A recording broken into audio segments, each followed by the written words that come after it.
Bismillahirrahmanirrahim. Assalamualaikum warahmatullahi wabarakatuh. Bismillah, alhamdulillah, wassalatu wassalamu ala rasulillah Sayyidina wa maulana Muhammad ibn Abdillah wa ala alihi wa ashabihi wa man tabi'a rusyadah, amma ba'da.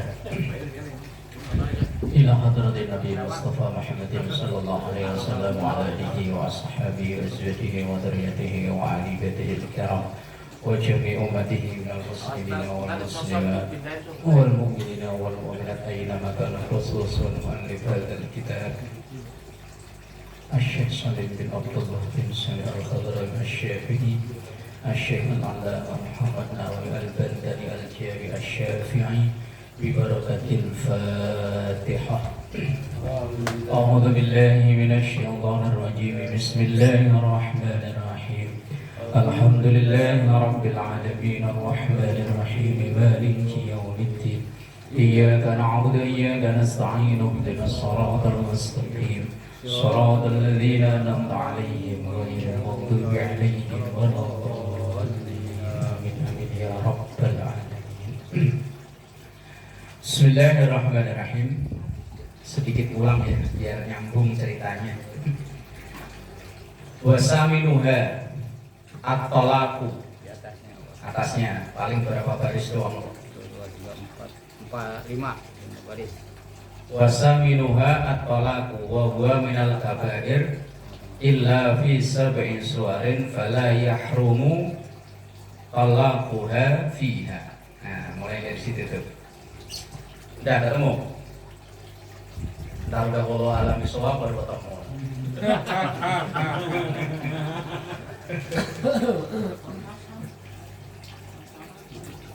Sedikit ngulang karena kemarin mutusnya pas di tengah-tengah. Bismillahirrahmanirrahim. Wasaminuha, dan yang ke-8, maksudnya yang ke-8 dari hal yang diharamkan bagi wanita yang haid dan nifas. Yang dulu nomor 1 ada sholat, tawaf, megang mushaf, bawa mushaf, kemudian berdiam diri di dalam masjid, kemudian ada puasa, kemudian sekarang yang ke-8 at-talaqu, cerai. Ini ngulang lagi, sedikit ngulang. Udah? Yang ke-8 dari hal yang diharamkan bagi seorang wanita adalah at-talaqu, cerai. Walaupun yang berhak menceraikan itu suami, dan yang kena hukum haram dalam hal ini tentu suaminya, bukan wanitanya. Jadi seorang suami ketika ia menjatuhkan talak kepada istrinya, sedangkan istrinya dalam keadaan haid, itu suaminya kena dosa. Wa huwa minal kabair, termasuk dosa besar. Sementara istrinya enggak. Lalu tolaknya gimana? Cerainya tetap jatuh. Tetap jatuh talak, walaupun talak tersebut dihukumi dosa bagi suaminya, bukan istrinya. Mungkin sedikit ngulang lagi. Cerai itu ada macam-macam jenisnya. Ada namanya cerai kinayah, yaitu cerai yang diucapkan dengan bahasa sindiran. Itu namanya cerai kinayah. Misalnya lagi berantem, kemudian suaminya bilang, "Udah, kamu pulang sono ke rumah orang tuamu di Ketok atau gimana Pak Ustaz?" Jambon. Kejauhan Ambon. Sudah sono pulang ke orang tuamu. Nah, itu kan nggak pakai bahasa yang jelas. Lah kalau seperti itu, kalau sang suami ia berniat menceraikan istrinya, maka jadi cerai. Tapi kalau tidak ada niat, maka tidak jadi. Nah, yang kedua ada tolak, itu namanya tolak sharih, yaitu tolak atau cerai yang diucapkan secara jelas. Kamu saya cerai. Nah, itu niat nggak ada niat, jadi cerai. Bahkan dalam hadis Rasulullah sampaikan ada beberapa hal yang jidduhun najidun wa hisluhun najidun. Ada beberapa hal yang dikerjakan dengan sungguh-sungguh ya jadi, bercanda ya jadi. Di antaranya adalah cerai. Nah, cerai itu kalau diucapkan oleh seorang istri maka tidak jatuh cerai, walaupun dia berulang berkali-kali. Yang punya hak untuk menjatuhkan cerai itu lah kita suaminya kok lagi bercanda, utar-utar, udah kamu saya cerai dah sekarang, walaupun bercanda, maka tetap jatuh cerai. Kalau belum rujuk kok sorenya hujan gede langsung kikuk-kikuk, paham lah ya kikuk-kikuk ya, ayo masuk diperjelas sih. Jatuhnya ya zina, walaupun secara akte administrasi masih tertulis suami istri, tapi karena paginya sang suami mengucapkan kata cerai dan belum ada kata rujuk, maka ketika ia berhubungan badan maka dihukumi zina. Yang berbahaya lagi, ketika seperti itu tadi kok kebetulan pas berhubungan badan kok benih yang ditanam jadi dan terlahir anak perempuan, maka bapaknya biologis gak bisa jadi wali. Kalau dia jadi wali nanti nikah anaknya gak sah, dan kalau gak sah jatuhnya zina lagi, anaknya jadi korban. Lah kemudian kok nanti begitu lagi terus, dia terus menerus. Nah itu makanya hati-hati ketika ini kan kita sebagai seorang suami. Nah kalau masih pengen bertahan dengan istri ya jangan sekali-kali mengucap kata cerai. Mau bercanda, mau serius tetap jadi. Jidduhunna jiddun wa hisluhunna jiddun. Kecuali kalau di luar kesadaran. Lagi mabuk, tapi bukan mabuk laut, mabuk kendaraan, pulang kampung berdua sama istrinya lagi mabuk, bukan mabuk itu, mabuk yang mabuk yang haram, mabuk minuman. Itu kan akalnya nggak sempurna, maka ya nggak jatuh. Atau mungkin lagi ngelindur Indonesianya apa? Ngiko. Lagi ngiko kebayang misalnya habis nonton sinetron di Indosiar ya. Yang apa ya? Ku menangis. Kan? Lah kok ke bawah tidur, ke bawah ngimpi, dia teriak-teriak, istrinya di sebelahnya ditunjuk-tunjuk, "Kamu saya cerai." Karena dalam keadaan ngiko, maka tidak jatuh cerai. Orang ngiko itu kan nggak ada hukum. Dalam Islam yang hukum nggak berlaku itu ada 3. Rufi'al qalamu an salasin, artinya hukum itu tidak berlaku dalam 3 kondisi. Pertama, anak kecil sehingga ia dewasa, maka anak kecil itu nggak ada hukum apa-apa. Yang kedua, orang tidur sehingga ia bangun, maka ketika ia tidur dia mengucapin cerai, maka cerainya nggak jadi, nggak jatuh cerai. Kemudian yang ketiga, orang gila, stres. Orang stres, misalnya punya suaminya stres kok ndeleming apa ya? Ndeleming ngomong dhewean lho. Kalau ditanya ngobrolnya nggak nyambung. Ngobrolnya nggak nyambung. Kalau dalam kondisi seperti itu, walaupun dia menceraikan istrinya, maka tidak jatuh cerai. Itu.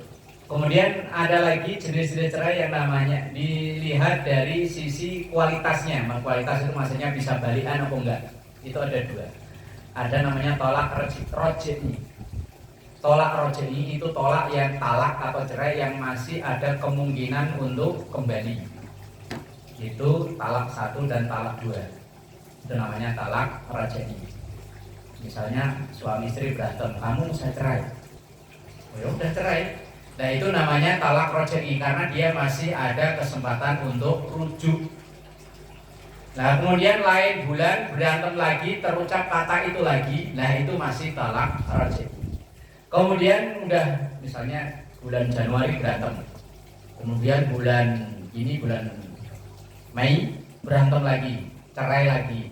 Nah kemudian nanti akhir tahun misalnya cerai lagi, rujuk lagi. Begitu udah cerai yang keempat, itu namanya udah talak bain.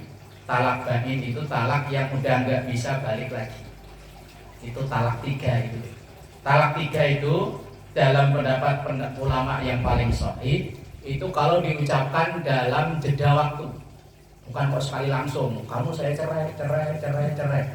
Walaupun diulang 1000 kali, jatuhnya tetap 1. Tapi kalau kamu saya cerai, nah ini bulan Januari misalnya, kemudian rujuk, kemudian bulan Mei berantem lagi, rujuk lagi, bulan Desember berantem lagi, rujuk lagi, lah itu udah 1, 2, 3. Yang keempat udah gak bisa. Itu namanya talak bain. Talak bain itu talak atau cerai yang tidak bisa balik lagi. Bisanya kembali kalau perempuan itu sudah mantan istrinya itu udah nikah dengan orang lain. Nah, orang lain itu disebut dengan muhallil. Itu pun nggak boleh direkayasa. Misalnya direkayasa, punya temen kawinin dan bini gua temen jangan diapa-apain, jangan dicolek-colek, udah buat formalitas aja kawinin. Apa namanya direkayasa tuh? Nggak boleh. Dan bolehnya itu ketika udah nikah dengan orang lainnya selayaknya orang berumah tangga. Yo berhubungan badan macam-macam. Nah kemudian kok seandainya dia cerai dengan suami yang kedua itu, maka ia baru bisa balik dengan mantan suami yang pertama. Lah kalau suami yang kedua kok terlanjur cinta, suami yang pertama nungguin, nanti kok gak cerai-cerai, lah ya wis nasib, ngaplo, gak dapat apa-apa. Nah, makanya itu namanya muhallil. Gak bisa, udah. Nah, itu bahaya itu. Nah, ada talak yang namanya tolak hal. Tolak hal itu talak yang saat itu juga langsung sah hukumnya cerai suami istri. Misalnya kamu saya cerai, lah itu udah. Tapi ada tolak namanya tolak taklid. Nah biasanya kalau kita hadir di acara akad nikah, itu nganten laki biasanya kan baca sigot taklid. Kan sering kita dengar ya. Saya suami atas nama ini bin ini menyatakan bahwa satu, apabila saya dalam waktu 3 bulan berturut-turut tidak memberi nafkah kepada istri secara zahir dan batin, kemudian istri tidak ridho, dia mengajukan keberatan gugatan ke hakim, ke pengadilan, kemudian misalnya gugatan itu kok diterima, jatuh talak 1. Itu namanya talak taklid, talak yang digantungkan dengan sesuatu. Misalnya, ini contoh lain. Kalau itu taklid yang sering kita lihat di buku nikah. Itu proses bercerai. Itu malah lagi pacaran itu malah. Talak taklid itu misalnya begini. Ini pernah ada kasus, ada orang nanya ke saya, ya begini. Suami istri sering berantem, cuman yang sering main fisik justru malah perempuannya. Jadi lakinya itu kalau ditopoki, dicakar-cakarin ngalah. Wes pokoknya meneng nih. Dan begitu satu saat ketika lagi berantem kayak gitu, lakinya dicakarin, ditopokin, lakinya ngomong, nanti suatu saat terjadi pertengkaran seperti ini, kok kamu mukul saya, maka jatuh talak saya. Itu namanya talak taklid. Kalau ada kata kalau itu. Kalau kamu mukul saya, maka jatuh talak saya. Itu namanya talak taklid. Itu talak atau cerai baru jatuh kalau terjadi perempuannya mukul suaminya. Tapi kalau enggak, walaupun dia ngomong mangling-mangling, tapi kalau enggak mukul, enggak jadi. Atau mungkin bahasa bercandaannya begini. Ada seorang suami ngomong ke istrinya, Dek, kalau kamu sampai keluar dari perumahan villa mahkota indah ini dalam jangka waktu 3 hari, maka jatuh talak saya. Nah, dalam jangka waktu 3 hari kok dia nggak keluar rumah, nggak keluar dari PMI, maka nggak jatuh talaknya. Tapi belum 3 hari kok dia udah keluar, maka itu udah jatuh talak. Itu namanya talak taklid. Nah, ya makanya kalau kita sebagai seorang suami ini yang hati-hati. Karena yang berhak atau punya hak menjatuhkan talak itu adalah suami. Walaupun istri ngomong kayak apa, kalau lakinya diem aja, oh nggak jatuh talak. Kecuali nanti ada di bahasan di belakang ada namanya khulu. Khulu itu seorang istri yang mengajukan gugatan cerai ke suaminya dengan dia membayar sejumlah uang. Nah, misalnya suami istri, istrinya kebetulan punya janjian dengan orang lain, bang ceraiin saya, nanti saya kasih 100 juta atau saya beliin mobil baru deh. Kata suaminya, ya udah di luar masih banyak. Nah, udah jatuh cerai. Itu namanya khulu. Tapi kalau seorang istri mengajukan gugatan cerai kepada suami tanpa alasan syariat yang dibenarkan, termasuk salah satu dosa besar. Kecuali kalau ada syariat alasan yang dibenarkan, misalnya sang suaminya udah nggak bisa bangun, suaminya ngantuk, udah disentil ngantuk, disiram air panas ngantuk, dibeliin catering geng malah tambah pules. Balsem tambah mengkeret. Lah udah nggak bisa berfungsi, ya wes itu boleh secara syariat istri mengajukan gugatan cerai, boleh. Wong suaminya udah nggak bisa memberi nafkah batin atau nggak bisa memberi nafkah lahir. Mancing, ya, kalau mancing dapatnya gede mah aja, dapatnya beton, buat lauk nggak cukup. Lah istrinya nggak kuat, akhirnya ngajukan gugatan cerai, diterima. Alasan ekonomi, atau mungkin alasan kepribadian, akhlak, suaminya mabuk. Nah ini alasan-alasan seorang istri yang dibenarkan mengajukan gugatan. Nah, tapi kalau nggak ada alasan yang syar'i, ya termasuk dosa besar. Baik, kita lanjut baca. Wasaminuha, dan yang ke-8 at-talaqu cerai. Wahwa menceraikan istri dalam keadaan haid itu minal kabair, termasuk bagian dari dosa besar. Illa kecuali visa bagi suarin dalam 7 contoh atau 7 kondisi. Fala yahrumu, maka tidak haram tolakuha, tolaknya fiha, di dalam 7 itu. Secara umum menceraikan istri dalam keadaan haid itu dosa, kecuali dalam 7 hal.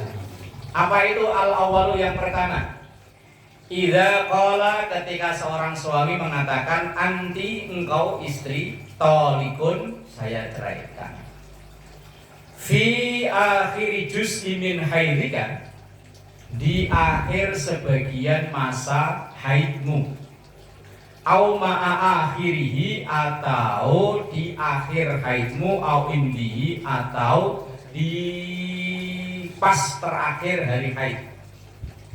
Contohnya begini loh, misalnya istrinya itu haid tanggal 1, nah, pas tanggal 1 itu berantem, kemudian suaminya bilang begini, kamu saya ceraikan, tapi nanti setelah haidmu selesai. Cuman ngomongnya hari tanggal 1, padahal dia haid misalnya, kalau teorinya kan 7 hari ya, paling lama nih. 7 hari itu umumnya, paling lama 15 hari. Kalau lebih dari 15 hari itu namanya istihadoh. Istihadoh itu bukan haid, darah kotor, penyakit. Ia sudah wajib sholat. Kalau seandainya suaminya kok tegel, tega, ya nggak apa-apa, tapi punya tega. Lalu seandainya tegel, boleh. Orang kalau dipukul kalau udah keluar darah. Nggak mau kan halal. Ya, boleh. Itu istihadoh namanya. Kalau haid haram hukumnya. Mepet Pak. Orang digadar-gadar pukulin aja. Lah misalnya seandainya berantemnya tuh hari pertama dia haid, tapi suaminya ngomongnya biasa begini, kamu saya cerai, tapi jatuhnya mulai berlaku saat nanti hari terakhir haidmu. Berarti kan haidnya itu jatuh pas pada hari terakhir haidnya, bukan pada masa haidnya. Berarti kan boleh kan? Yang nggak boleh itu pas ketika di masa haid. Tapi kalau masa haid sudah berhenti, maka tidak haram. Nah ini juga namanya termasuk tadi talak taklek tadi, talak yang digantungkan. Saya ceraikan kamu, tapi nanti setelah hari terakhir haidnya itu. Nah itu tidak haram lagi.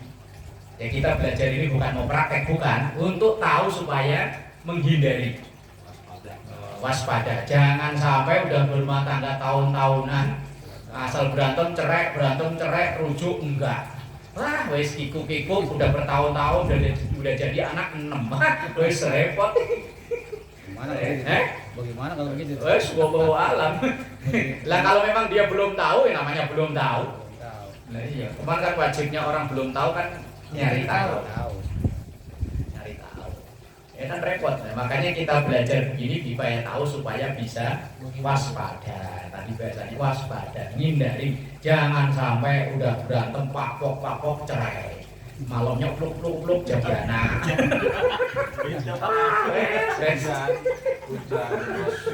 Nah, kata orang katanya sih kalau habis berantem itu malah seru kok katanya. Begitu gimana? Langsung pakai rok mini. Yang bu, Ya. Wa mislu dzalika, dan yang semisal dengan itu adalah malau tamma lafdhu talaq fi akhiril haidhi. Maksudnya yang semisal itu artinya tidak haram menceraikan itu. Lau tamma lafdhu talaq, seandainya dia selesai mengucapkan kata talak, kebetulan pas saat itu juga haidnya berhenti. Berantemnya itu pagi misalnya, sampai sore enggak kelar-kelar berantem. Nyambung kayak sinetron. Pagi berantem, lapar makan dulu, habis makan berantem lagi. Bersambung. Habis itu lapar makan siang, habis itu berantem lagi. Lah begitu sore udah di puncak kemarahan, suaminya ngomong, "Kamu saya cerai." Begitu cerai terucap, haidnya berhenti. Nah, berarti kan udah memang udah di luar atau bukan masa haid lagi. Listiqabi dzalika talaqi syuru'il awwali fil iddati, karena nyambungnya talak tersebut, tolak yang disyariatkan atau tolak yang diperbolehkan fil iddati dalam masa iddahnya. Lah di antara alasan kenapa seorang istri haram diceraikan saat haid itu agar masa iddahnya tidak bertambah lama. Masa iddah itu kan salah satu 3 kali masa suci. Misalnya ini masa suci sekarang, cerai hari ini, maka terhitung 3 kali masa suci. Sekarang suci, bulan depan langsung potong haid, kemudian suci lagi. 1 kali masa suci itu kan 1 bulan, berarti 3 bulan. Nah kalau dia diceraikan saat lagi haid, maka masa iddahnya bertambah agak lama. Yang kedua, asani yang kedua artinya yang tidak dosa menjatuhkan talak kepada istri ketika lagi haid. Antakunal mutallaqah, antakuna seandainya ada al mutallaqah seorang wanita yang ditalak, yang dicerai, fi dzalika dalam keadaan haid itu ghairu madkhulin, istri yang belum pernah dikumpuli, belum pernah digauli. Misalnya baru nganten baru ya, kenalannya di Facebook, wah kan gambarnya cakep ya. Oh begitu lagi taruh, wah perempuannya pakai cadar, kan yang kelihatan matanya ini doang, wah cakep kelihatan. Begitu ngantenan masih pakai cadar, begitu malam dibuka jengjreng, giginya offset. Iya, begitu dibuka kok kok begini gambarnya, di Facebook cakep, ternyata pakai foto orang lain. Begitu dibuka malam itu belum sempat ia berhubungan badan kok langsung dicerek lagi, belum digauli. Padahal kebetulan malam itu memang lagi haid juga istrinya. Makanya keluar boneng. boneng. Ayo. Maka tidak mengapa atau tidak haram kalau istrinya itu belum digauli. Itu salah salah beli. Casingnya cakep, begitu dibuka aja Mesin Cina. babak belur.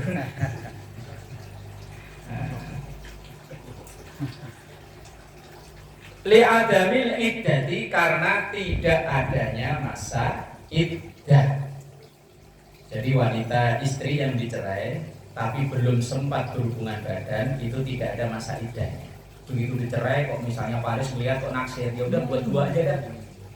Boleh langsung angkut. Nggak perlu masa iddah, nggak perlu wong belum di apa-apain. Oh, nggak ada masa tenggang. Kalau HP apa namanya? Masa tenggang ya? Segelnya masih utuh Pak ya, kok belum diapa-apain. Itu kalau dioper kredit nggak perlu ke apa namanya? Nggak perlu ke notaris. Lu balik nama. Surat-suratnya belum. Surat-suratnya belum jadi. Bikhilafil mutawaffa anha zaujuha. Berbeda kalau misalnya begitu kayak tadi itu dibuka, lakinya kaget, jantungan, lakinya yang mati. Mutawaffa kan mati. Anha zaujuha, dari wanita, dari istri yang belum digumuli itu tadi, suaminya yang mati. Ya, waktu lihat kenalannya gambarnya cantik, begitu dibuka, walah, babak belur, jantungan, kaget, mati. Lah kan otomatis cerai kan kalau mati. Nah, qabla dukhul, padahal dia belum sempat ngapa-ngapain, udah mati duluan. Fatajibu 'alaiha al-iddatu, maka wajib bagi wanita tersebut al-iddatu, iddah. Nah, kalau lakinya cerai hidup nggak ada iddah, tapi kalau cerai mati ada iddah walaupun sama-sama belum dipakai. Agak jelimet kalau ngaji fikih ya. Nah, kalau ngaji yang lain terus sambil didengerin sambil ngantuk-ngantuk. Kalau ini agak mikir dikit. Jadi seorang istri yang belum sempat digauli sama suaminya kemudian dicerai, itu tidak ada iddahnya. Tapi kalau cerainya itu karena suaminya yang meninggal, maka ada iddahnya. Iddahnya tadi itu masa tunggu untuk bisa nikah lagi, itu namanya iddah. Atau masa tunggu untuk bisa rujuk kembali, itu juga disebut dengan iddah. Iddah itu masa tunggu. Asalisu. Nah, ini kayaknya dulu pernah saya tanya ke Pak Sabayani ya. Antakuna hamilan. Keadaannya itu hamil. Nah, dan dulu saya pernah nanya ya, apa ada orang yang hamil itu haid datang bulan? Kalau penulis kitab ini menyatakan berarti kan ada. Benar. Ya pernah aja. Kebetulan penulis kitab ini orang Banten, orang Tanara, jangan Tanara Banten. Misalkan mau Lebak ya. Lebak. Ini Tanara itu masuknya mana? Lebak. Serang. Nah, penulis kitab ini kan orang Serang. Beliau bilang antakuna hamilan. Istri yang dicerai dalam keadaan hamil. Istri yang haid tadi dicerai dalam keadaan hamil. Berarti kan hamil tapi haid. Kan setahu saya kalau orang hamil itu enggak haid ya. Enggak. Ya, siapa dia? Enggak. Ya, tapi kan kayak begini kan perlu di cross check dengan bidan atau dengan dokter yang menangani seperti ini. Listiqo bidzalika talaqi syuru' fil iddah. Karena ketersambungan talak yang disyariatkan itu fil iddah di dalam masa iddah. Nah, itu kalau istrinya lagi hamil kok haid itu loh yang masih agak janggal menurut saya. Karena saya belum pernah tahu. Nah, maka itu tidak haram lagi. Ar-rabi' yang keempat ayakuna talaqu bi'iwadin minha. Apabila cerai itu bi'iwad, iwad itu dengan denda atau pengganti minha dari si istri. Idza kanat hamilan, apabila ia tidak hamil. Nah, ini maksudnya yang minta cerai itu istri. Kayak tadi tuh di awal. Kak Ison itu. Kak Ison bukan Kak Milan bukan? Kak Ison. Iya. Kok di sini Kak Ilan ya? Kak Ison. Apa kok tadi itu yang kitabnya beda? Yang keempat itu loh.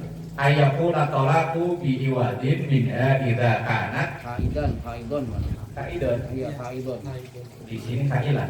Situ Kaidon ya? Iya. Ya bener Kaidon. Ini 2 ini 1.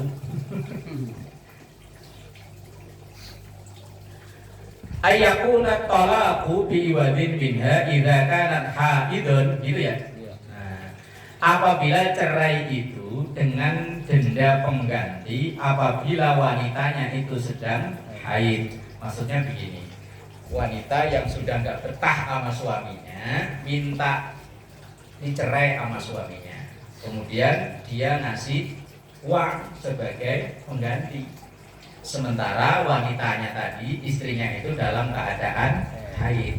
Berarti kan yang ingin cerai itu perempuannya, bukan lakinya. Dan perempuannya itu pengen cerai, sampai-sampai dia rela mengeluarkan sejumlah uang untuk membayar suaminya untuk menceraikan dia. Nah itu ya tidak haram, wong suaminya apalagi udah berduit lagi ya kan, bang udah cerain saya dah, saya lagi haid nggak apa-apa udah cerain, nih saya kasih mobil baru. Kata lakinya wah alhamdulillah. Di luaran udah apa berentek. Lianna ito'ah, karena sesungguhnya memberikan iwat atau pengganti itu al-mala uang yushiru bil hajati, menunjukkan butuhnya ilat tolaki kepada tolak. Sampai si istri mengeluarkan duit itu kan karena emang dia pengen dicerai.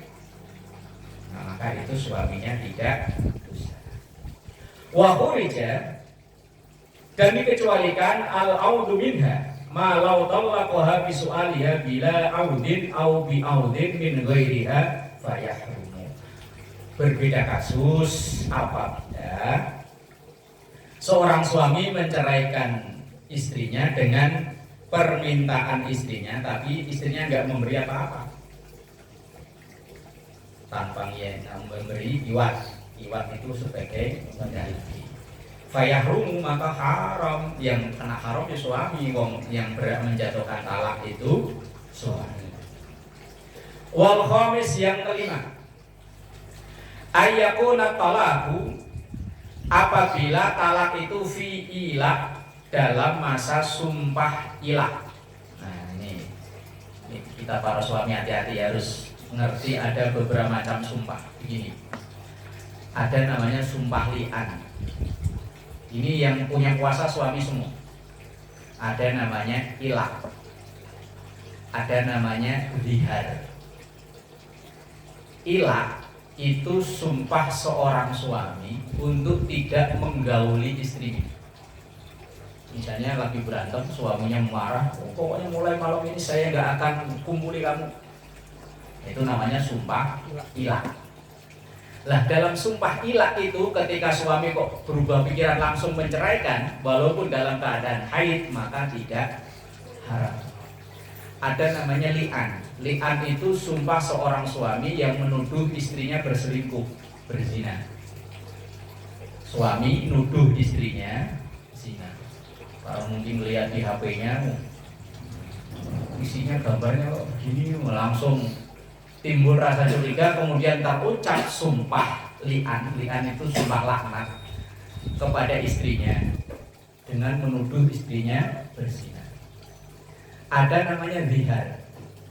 Zihar ini kasusnya ketika saking cintanya sama istri, itu bisa menyebabkan zihar.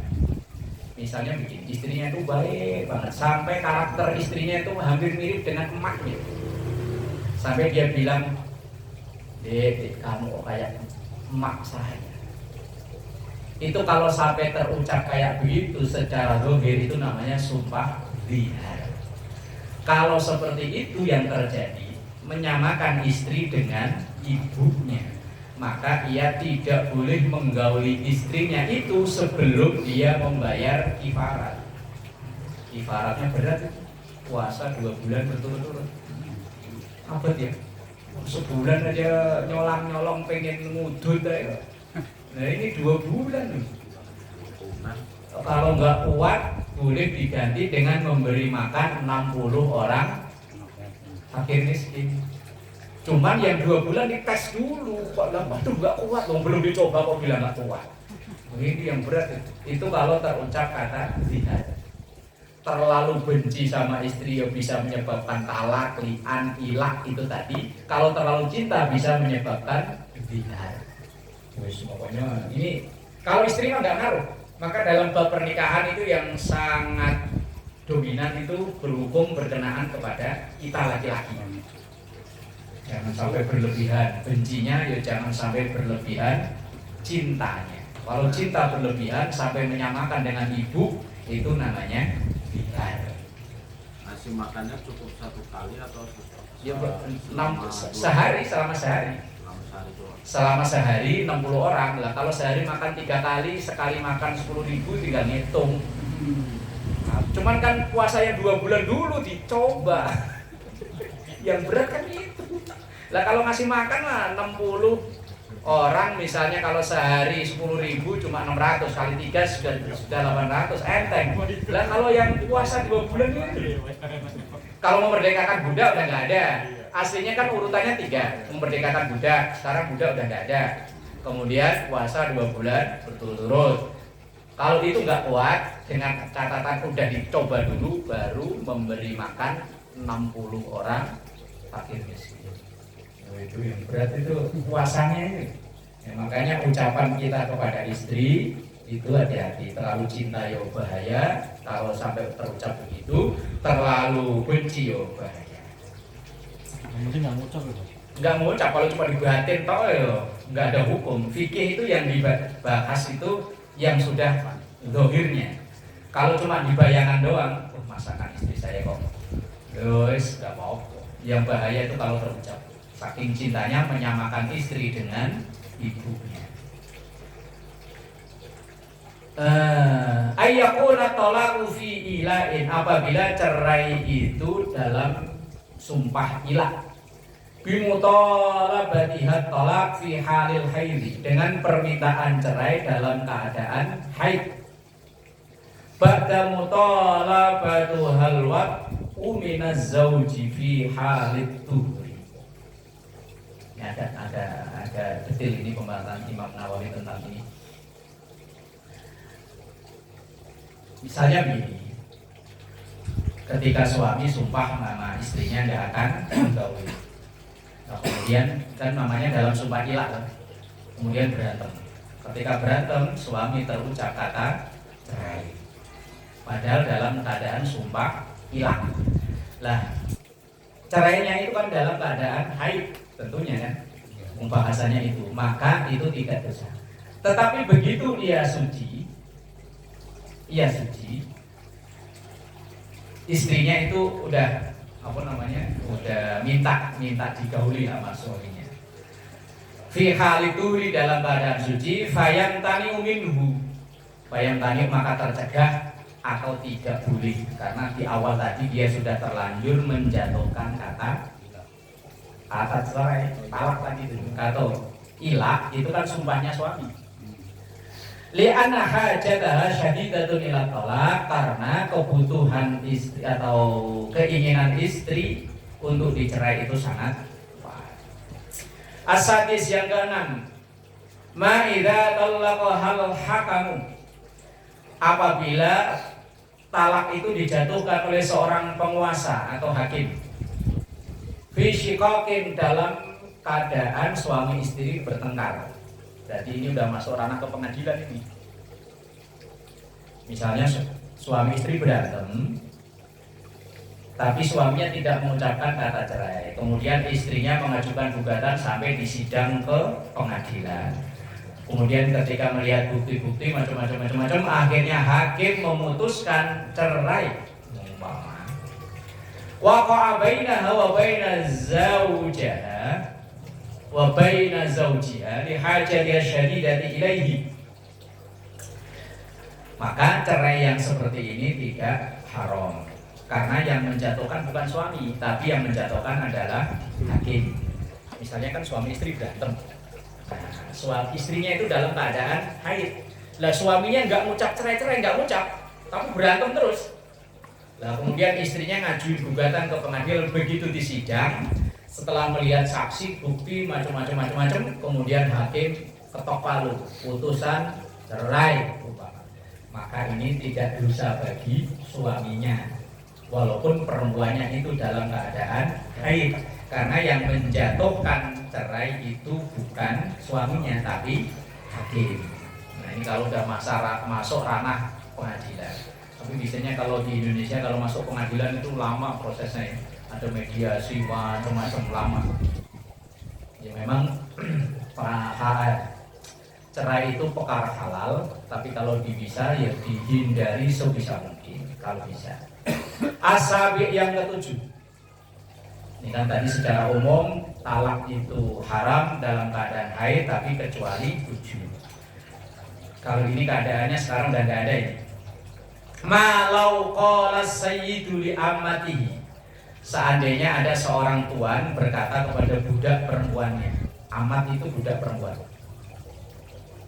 Kalau ada orang namanya Pak Ahmad, itu namanya budak perempuan. Kalau Ahmad lain lagi, amat. Amat itu artinya budak perempuan. Kalau Sayyid itu tuan, bos.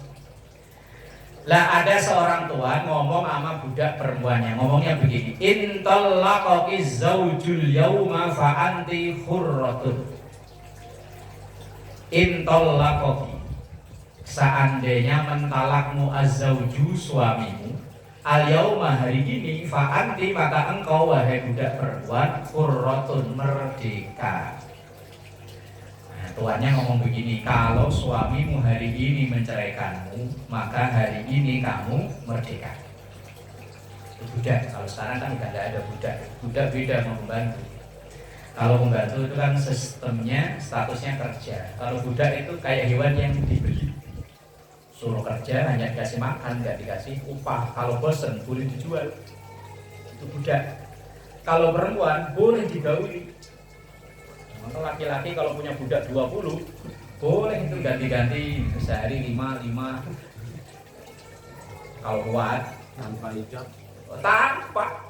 Kalau itu budak, cuman kan budak sekarang sudah tidak ada.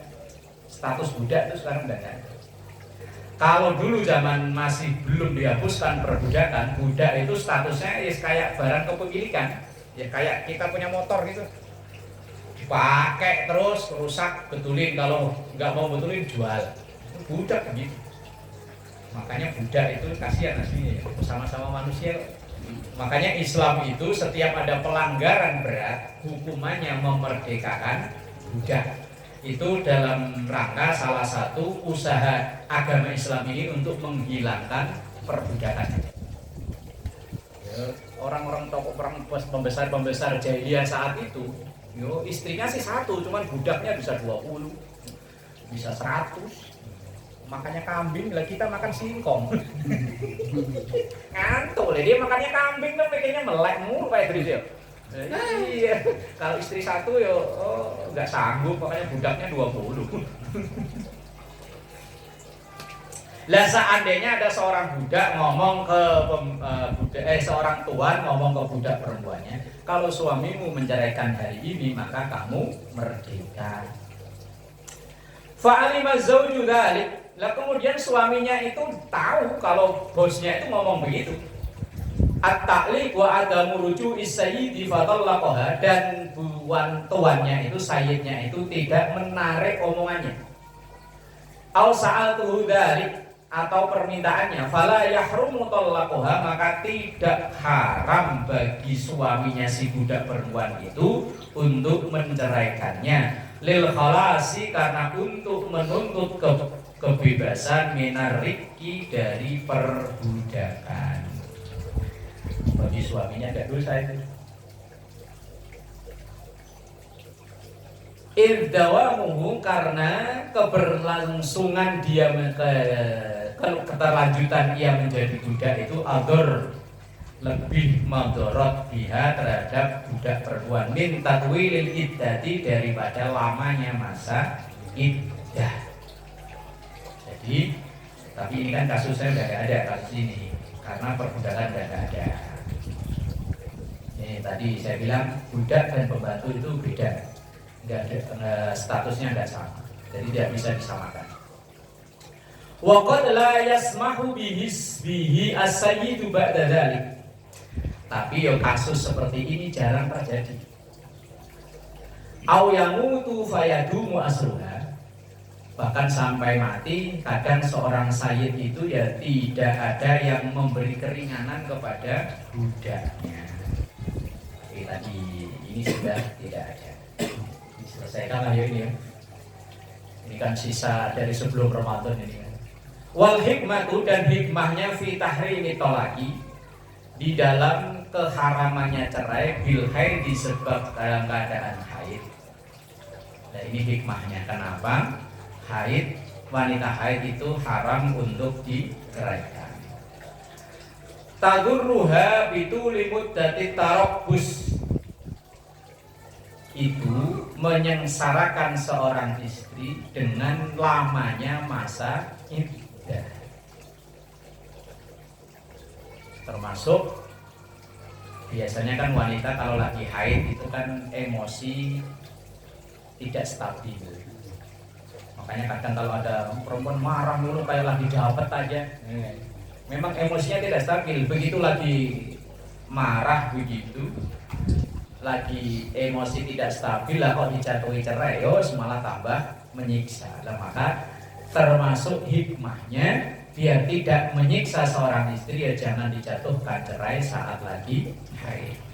Li'anna baqiyatal haidi, karena sisa haid itu latuh sabu tidak terhitung minal iddati, di dalam masa iddah.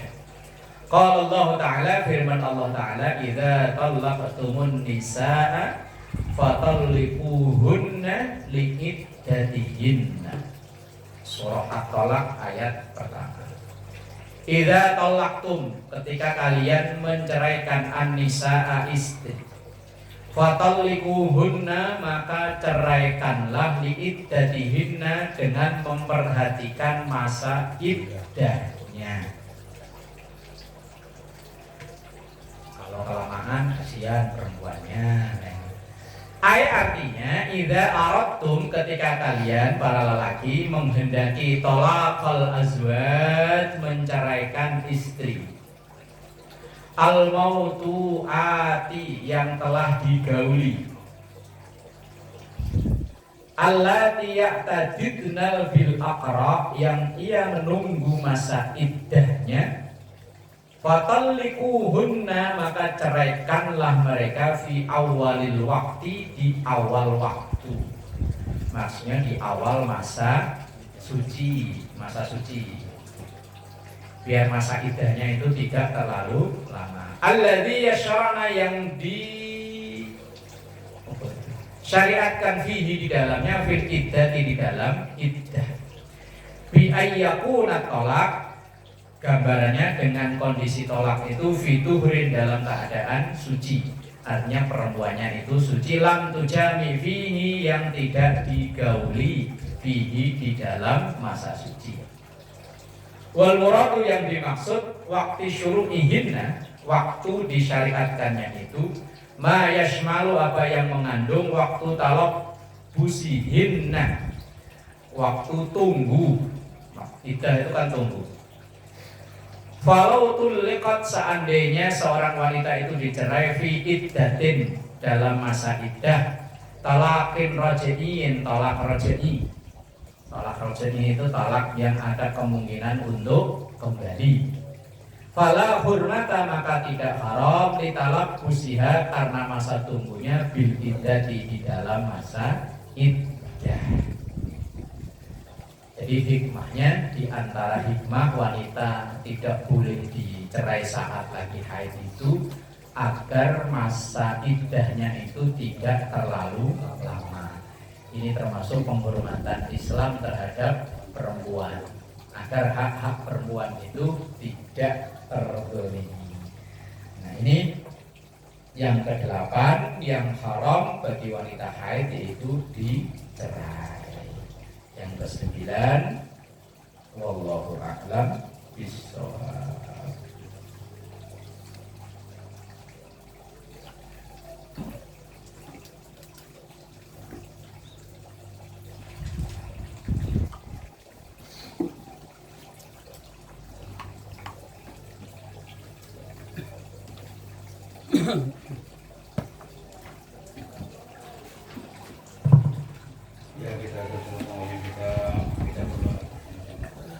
Bismillah.